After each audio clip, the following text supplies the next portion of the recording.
This is an academic skills workshop focusing on achieving and maintaining academic integrity and developing academic writing skills. Part A, Academic Integrity. There are a number of ways in which students may breach academic integrity. This may include too closely paraphrasing sentences, paragraphs, or ideas, copying the work of others without acknowledgement, or submitting your own previously submitted or assessed work without permission. There is a Met academic integrity policy, so look at this policy for more information on types of plagiarism.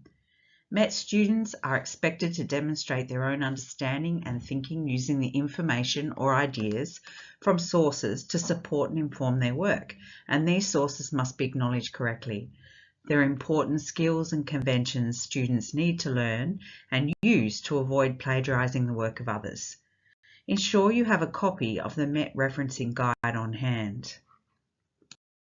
Your academic integrity policy highlights important information. If you plagiarize, it is deemed as academic misconduct and unethical. Your school college policy includes things like submitting work which has been produced by someone else and claiming authorship for it, allowing another person to do the work for you, or contracting another person to do the work for you. It might also be using things like ChatGPT, where you have to really acknowledge that the platform has done the work for you. What can I do to avoid plagiarism in my work? I can take good notes.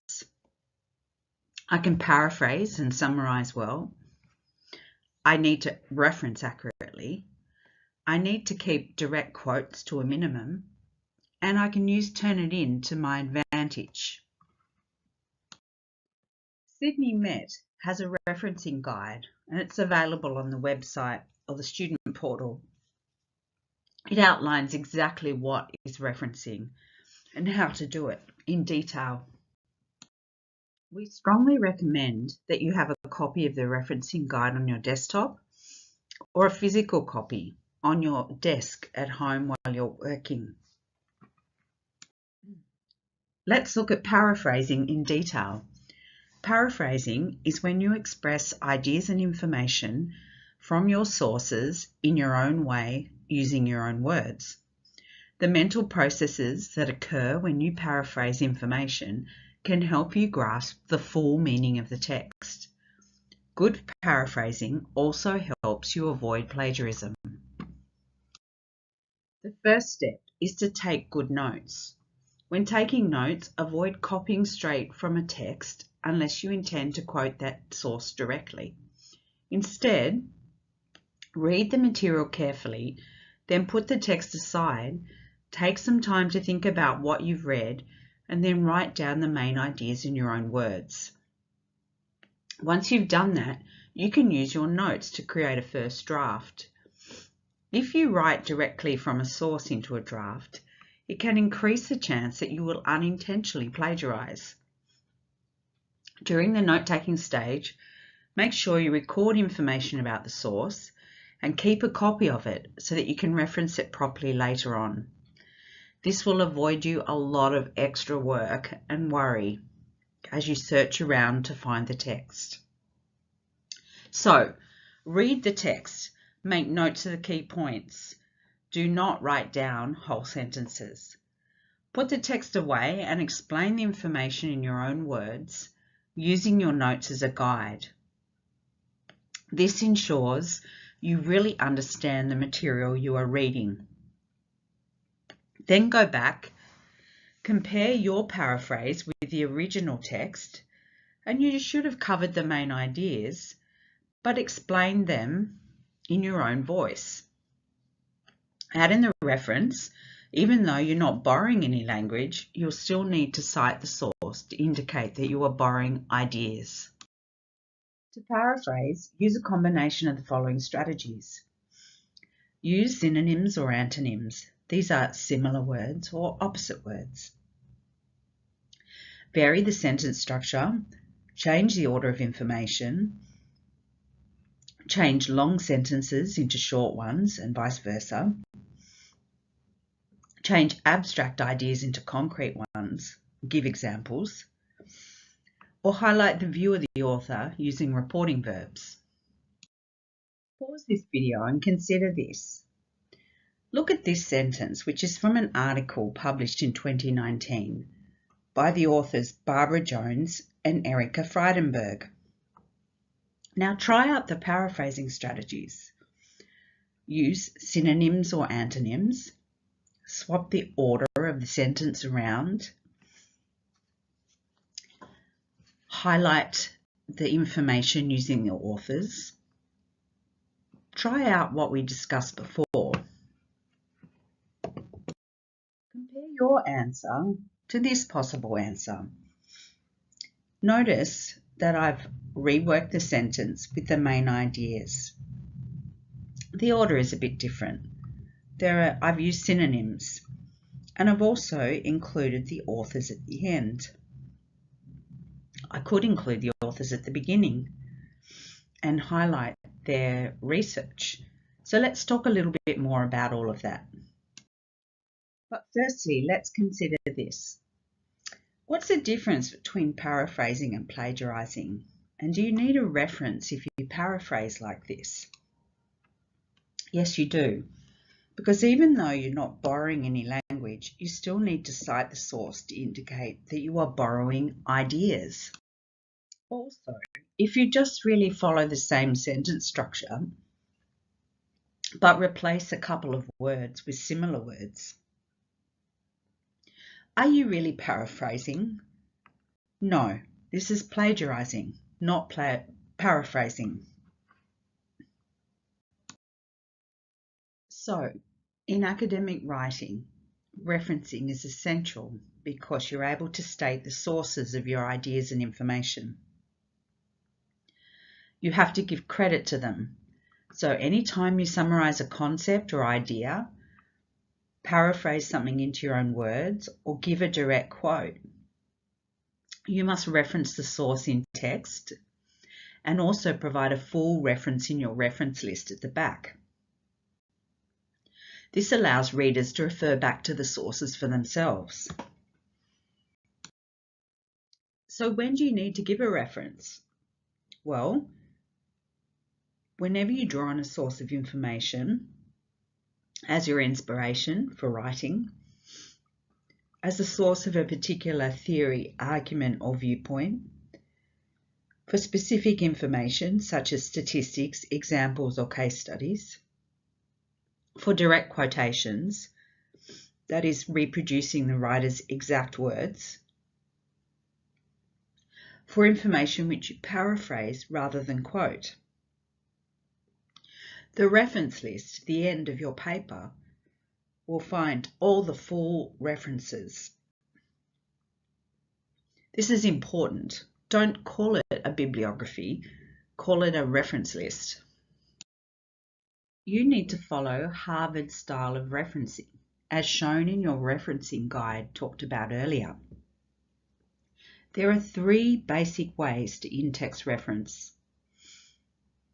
One is to emphasize the information by putting the reference at the end of the sentence. For example, long-term unemployment can have significant effects on a young person, which is an idea that came from the writer Kumar in a paper in 2022. Notice we don't have a full stop here, but we have a full stop at the end. Notice that the author and the date are in brackets, with a comma separating the surname and the year that the paper or work was published. We can also emphasize the author by putting the reference at the beginning.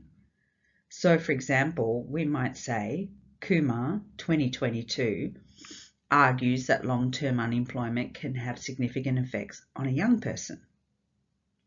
Notice the full stop is at the end. The author's surname is at the beginning of the sentence, but only the year of publication is in brackets. And then we have a verb here. So we could say something like states, asserts, proves. Another thing that you want to consider is that you may want to really emphasize the research that's been done. So for example, you might start with this: research indicates that, and then put the researcher's name at the end in brackets, and full stop at the end. Or it has been found or proven that long-term blah blah blah with the author or the researcher at the end. This is a good way of emphasizing the research. Now stop the video here and have a go at the 3 different styles of in-text referencing using the author and the date of the paper, the author's surname and the year of the publication, and using this already paraphrased sentence. Turnitin is a powerful tool to prevent plagiarism.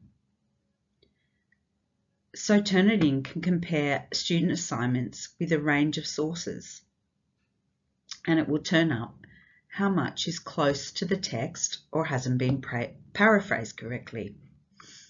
If you submit a draft assignment through Turnitin, you'll receive a similarity score, and you're then able to review and rework your assignment prior to final submission. Therefore, you can learn a lot from Turnitin as a learning tool.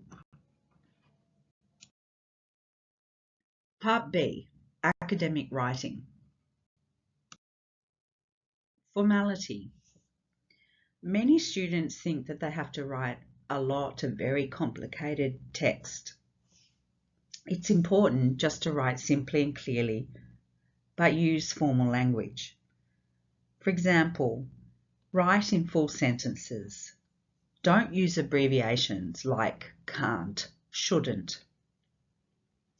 Write in the third person, not the first person, like I, etc. Make your writing structured and purposeful, and make sure it answers the question. Many students write as much as they can without answering the particular question posed and keeping to the word count in a purposeful way. In academic writing, we just need to be clear and focused in our expression. Your markers are looking for brevity and conciseness. They want you to say your point clearly and simply, but formally. So if you take a look at this sentence written by a student, pause this video and consider thinking, how could I cut words out of this sentence to make it more to the point? If we have a look, we often waffle at the beginning of our sentence. We often use a lot of words to build up to our main idea. So we can cut some words down and save those important words for our valuable word count. So then we just have a very simple, direct, concise sentence. This is a skill that takes time to develop, but where you can do this is when you use the drafting process well. Allow enough time to draft your work and to have time to go through and try and make it focused and concise. An effective academic writer will link and connect their ideas together. So we call this cohesion, and it refers to the use of language that makes connections between the sentences in a text. So these connections help the text to flow smoothly as well as connect meanings to each other across the text. Many markers complain that students just list ideas and don't connect them together. So 2 cohesive features that are of importance in academic writing are connectors and reference change. In the attached resource with this presentation is a list of connectors. Let's explain what they are. Reference chains are using demonstratives words like this, that, these, and those.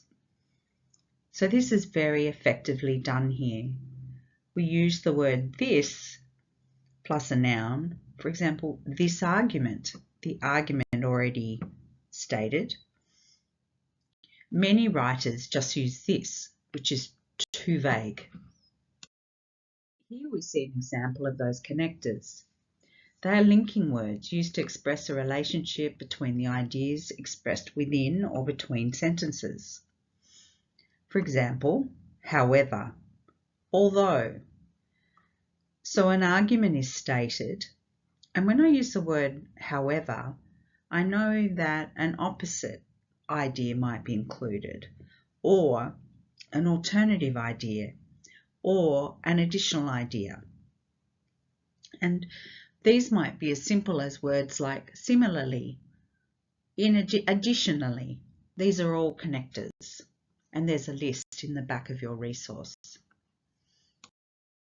Allow enough time in the assignment writing process for editing and rewriting.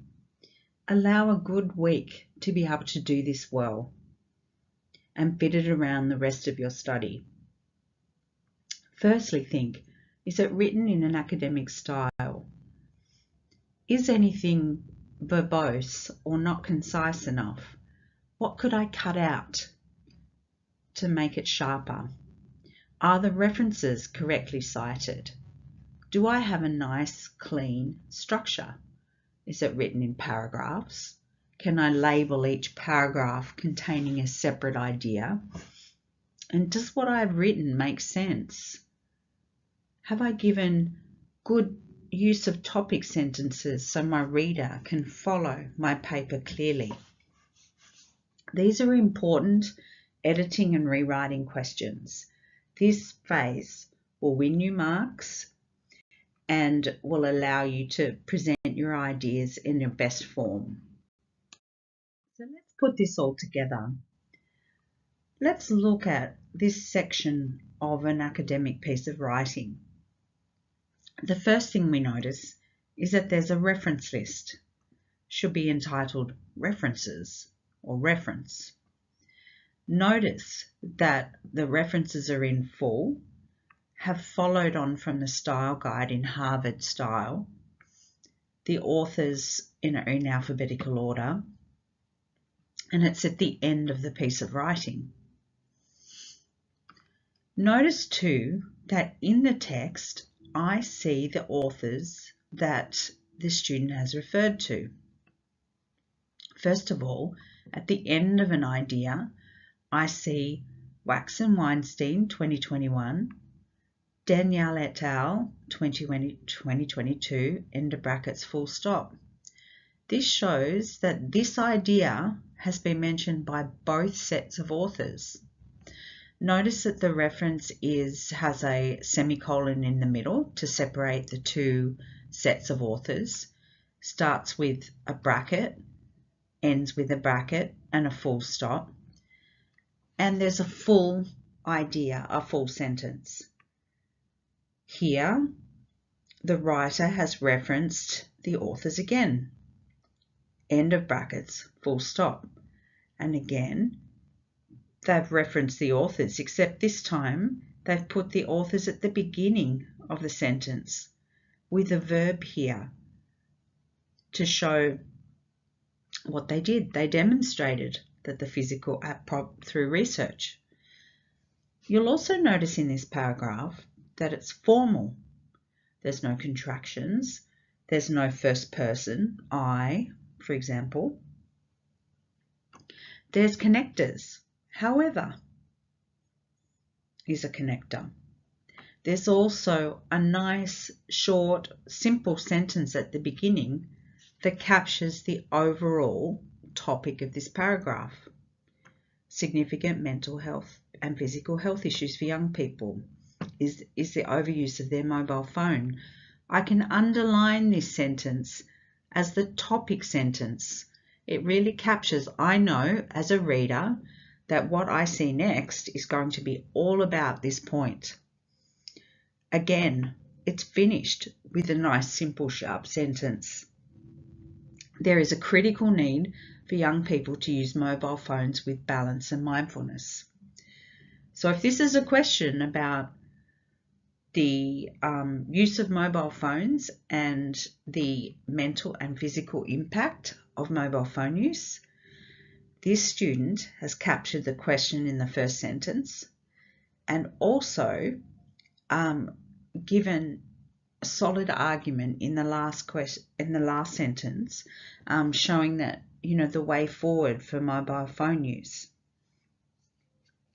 So all throughout this paragraph is evidence and elaboration about the topic sentence, the physical and mental health issues for young people if there is overuse. So it's a well-constructed paragraph. There's some simple sentences and there's some compound and longer sentences, some complex sentences. So we want to see that in writing. We want to see a nice variety of sentence length and conciseness and to the point, but nothing verbose. Here's another connector, additionally. So this helps link the ideas together and forms cohesion. So this is what we're aiming for in our academic writing. Good referencing, reference lists, and concise and academic writing. There's just one more thing to say about time management. It is often lack of time and self-management which causes plagiarism. Students do not plan enough time to write an assignment, thinking backwards for what needs to be done. And they find themselves under pressure and they leave things to the last minute, and then they might seek out, they might copy too much, or they might seek out someone to write their assignment or not reference correctly because they haven't organized themselves well. Think of at least a 3-week cycle for your assignments. The first week or the first part of your cycle is to read and take notes and organize your thoughts. Unpack the question. Think, how many words do I have and how much should I write in each section? The second week, write the assignment. And the third week, actually spend some time editing, put it into Turnitin, proofread it, checking your grammar, checking how concise is your document, thinking about how can I connect my ideas together well. So time management is a powerful tool, and if you mark all your assessments onto a calendar and work your way backwards so that you can manage your time well, it'll help you to write better. I hope this presentation has been helpful. Please check the writing guide and PDF that I've provided with the presentation, as it has lots of helpful tips and activities to help you practice. Thank you.